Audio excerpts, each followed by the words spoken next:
We all want to make money from social media, right? And there are so many ways of doing it in today's world that we all live in. And to a lot of people, that sounds like a great life. You just press record, then upload, and then the money just comes into your bank account a few weeks later. But trust me when I tell you that there is a lot of stuff that is missed out when it comes to making money from social media that nobody seems to be talking about. And having done so myself for over 4 years, it's about time I share with you everything you need to know if this is where you want to dedicate years of your life going forward. And you really may want to watch this video until the very end because it may just have a big impact on where you want your social media journey to go going forward.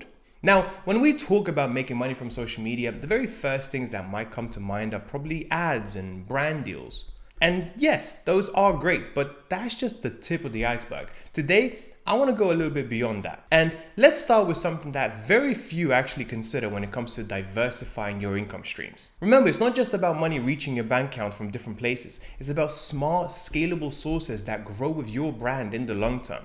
And first up, we have digital products. Think ebooks, courses, exclusive content, or just products that you have got experience in that can be sold repeatedly without an increase in the production costs. This type of approach can really give you control back of your finances and allow you to provide real value to your audience that you have full ownership of and can be very proud of. And this is exactly what I did when I started my YouTube journey back in 2020. At the very start, the only income that I was making was from YouTube paying me through AdSense, but things started to change very quickly when I released my own course and mentorship.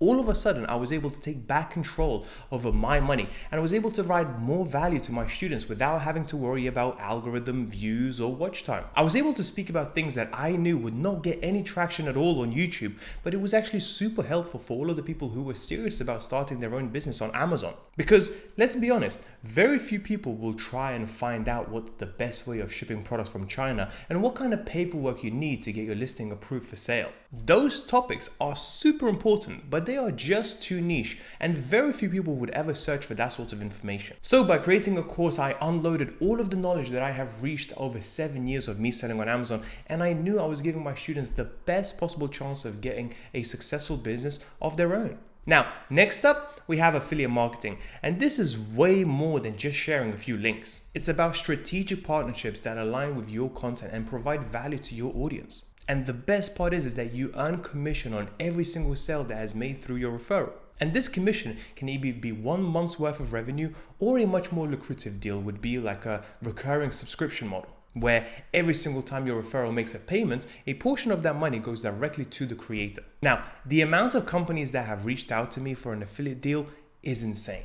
And I'll be honest, I have said no to like 99% of them because a lot of them actually come from China and they ask me to promote products that I don't believe in, I have never tried, and I just don't think my audience would ever find useful. Or it was like a service-based business, which I've personally never used and would never be comfortable recommending to others. I mean, think about it. From a company's point of view, it's a win-win situation. If the content that you make converts, then it's great because it brings them more revenue.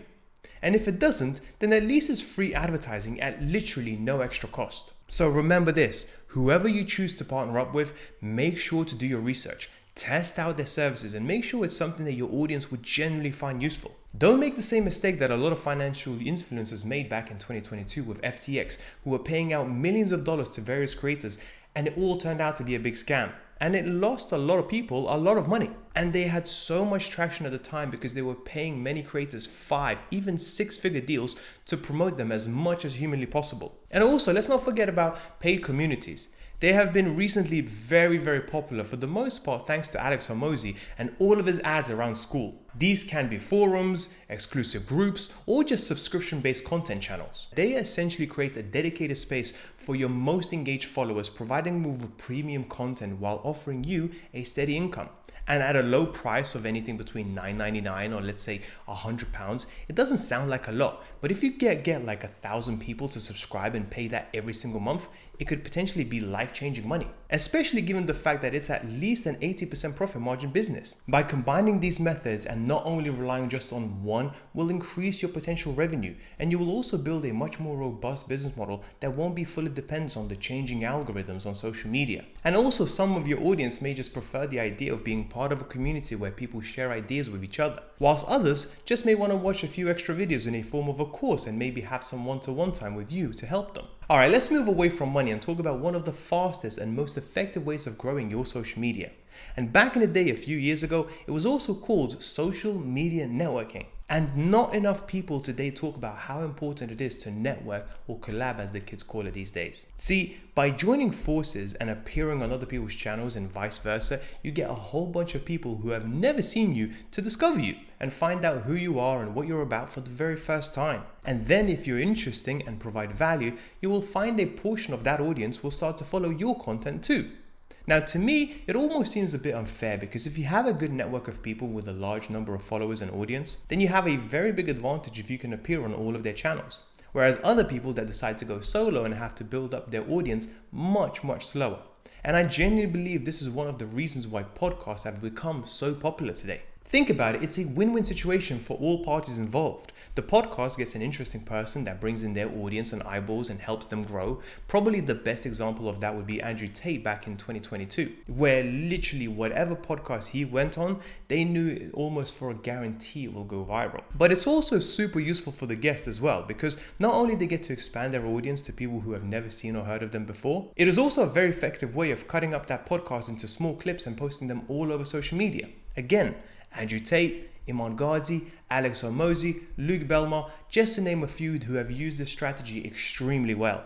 And on top of that, you then have guys in groups such as Sidemen or Beta Squad, who will all have their separate channels when they post on quite rarely, but they will get a massive follower boost every time they do a video together. And as you can see, collaboration amongst creators isn't just beneficial, it's almost essential in the fast-paced world of social media. It brings together creativity, expands your reach, opens new opportunities, and builds trust. So if you're looking to scale up, think about who you can partner up to take your content and audience to the next level. All right, now that we have spoken of some of the most powerful strategies to monetize your social media, let's look into how you can start using some of these ideas today. Well, first of all, in my opinion, figure out what makes your content unique. What can you offer that nobody else can? This could be your expertise in a niche subject, your distinct style potentially, or maybe just a different approach to your topics. Understanding this will guide your strategy across all platforms. Second, set clear and very measurable goals. Are you looking to increase your brand awareness? Maybe you want to drive traffic to your website or just enhance audience engagement. Maybe you're aiming for direct sales or lead generation. Setting up specific targets will help you track progress and adjust your tactics very effectively. And third, remember, not all social media platforms are suitable for every type of content or audience. Choose platforms that best fit your brand, where your target your audience is most active. So for example, Instagram and YouTube are great for visual and video type of content, but then Twitter is ideal for real-time communication and updates.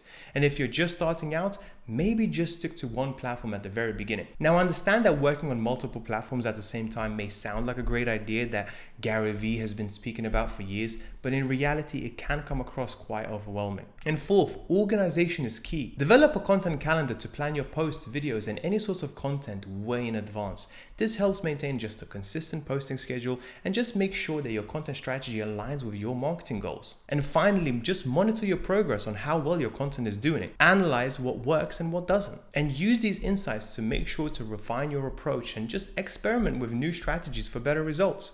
Make sure you figure out what works and what doesn't, and keep things changing. Now, with all of that being said, if you do want to work on your social media strategy, then make sure to check out my website and give our team a call. Until then, thank you so much for watching. Bye bye.